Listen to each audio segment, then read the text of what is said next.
What's good, YouTube? It's darvell, man. I am back with another video. So, last video I posted, I said sorry you guys for the wait, and I know where have you been with the videos. I understand I have not been consistent, but today is Saturday, August the 12th, and I promise y'all, starting Monday, August the 14th, I am definitely going to be consistent. It's me, my little brother, we're going to start doing reactions, and my niece, of course, we're going to start doing more reactions. We're going to start doing more challenges, more vlogs. It's going to be lit, man, trust me, okay?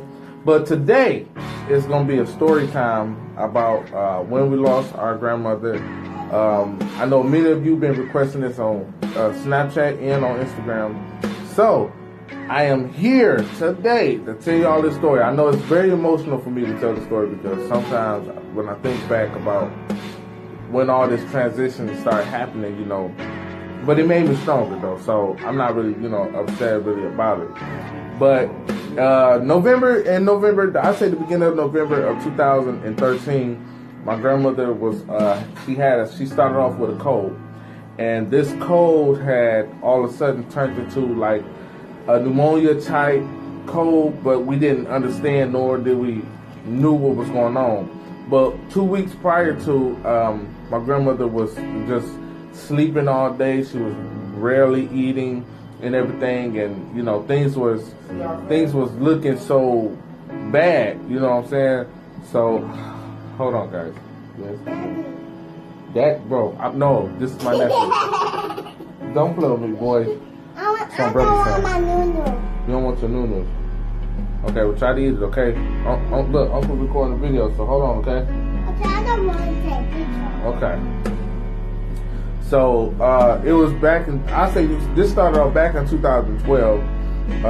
Granddad took ill, and he started doing drugs. And unfortunately, you know, they had to force close my grandmother at her house. So when she had moved, we had moved all her belongings to the east side of Detroit, and someone broke into her house that she moved in on the east side and took all our stuff. Like, they took everything. They took pictures. They took a lot of stuff, man. So it was so emotional because my granny just lost her house. Now she lost all her furniture. So that made everything so bad. You know, it made it difficult for us to, you know, put her in this right mind. You know, put her in the mindset of granny, everything was gonna be okay, because she knew once she lost all her stuff, everything was not gonna be okay. Like, she knew it was over, you know, right then and there.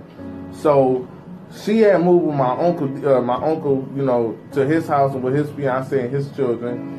And then once she got tired, I guess she got tired of living over there. I don't know the situation, but I guess once she got tired of living over there, she moved back with us in 2013, the summer of 2013. When my grandmother moved up here, things really changed. You know, my room was in the basement of the house.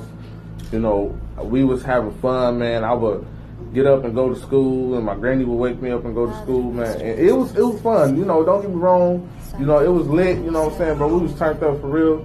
You know, it was fun. But it's like, you know, I guess God had another way of telling us, you know, that it was all getting ready to come to an end, because that summer of 2013 was rough. It was really rough, man. We was going through a lot.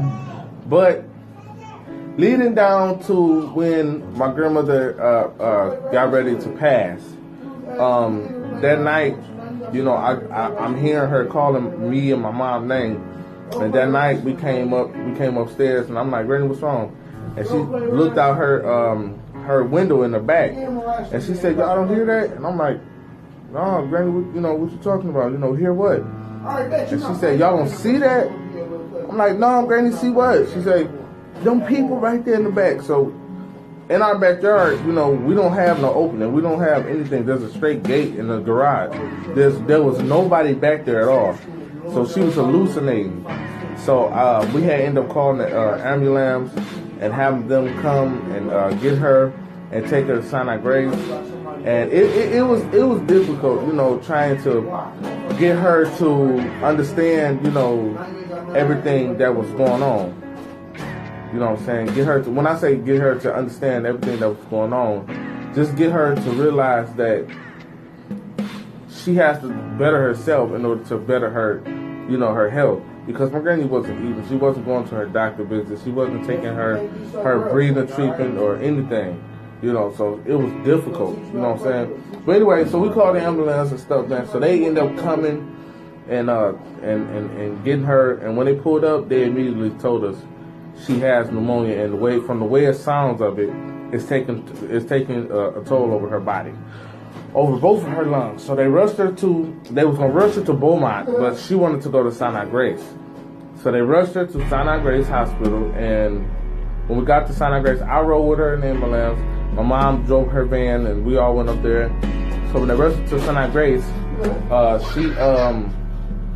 she said, you know, she was hallucinating still. So she kept seeing stuff, you know, she kept hearing stuff, you know, it was just crazy, you know what I'm saying?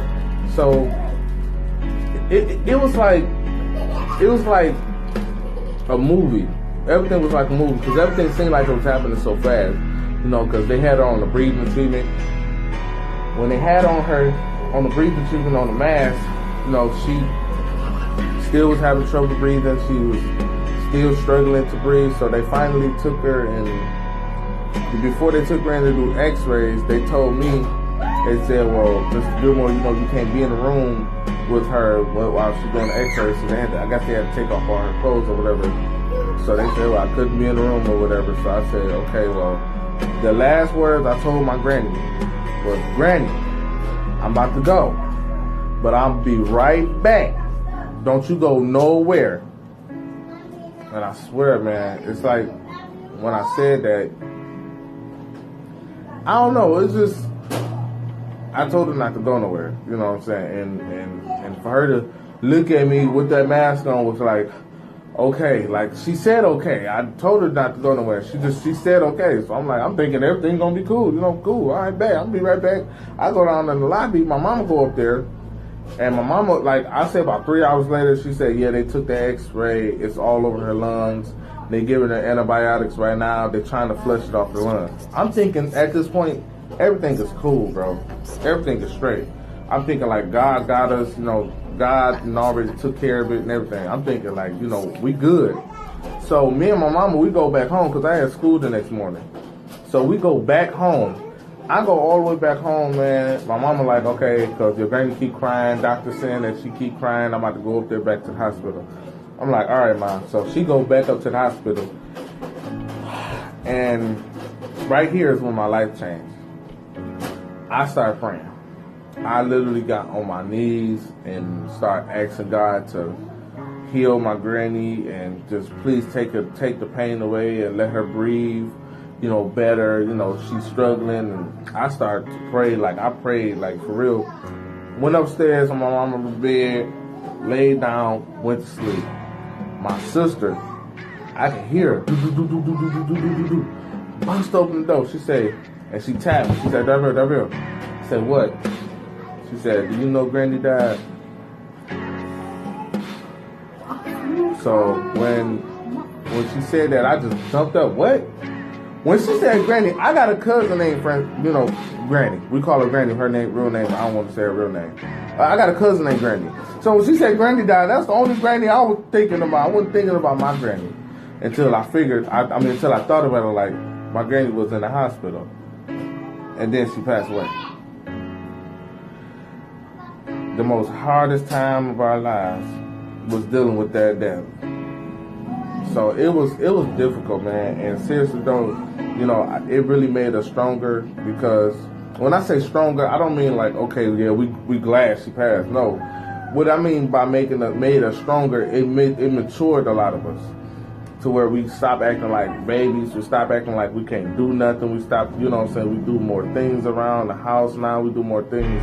You know, people work more. People, you know what I'm saying? So we put more effort to what we do now because my granny made us to be that type of person. So, yeah, man, that's the story about my grandma passing, and I just, you know, hope you guys enjoyed this story. Well, not quite enjoyed it, but you guys asked for it, so there it goes. She died of pneumonia, because she had asthma really, really bad, and my granny was not supposed to get a cold, because when she gets a cold, she gets pneumonia, straight pneumonia. She doesn't get just a cold.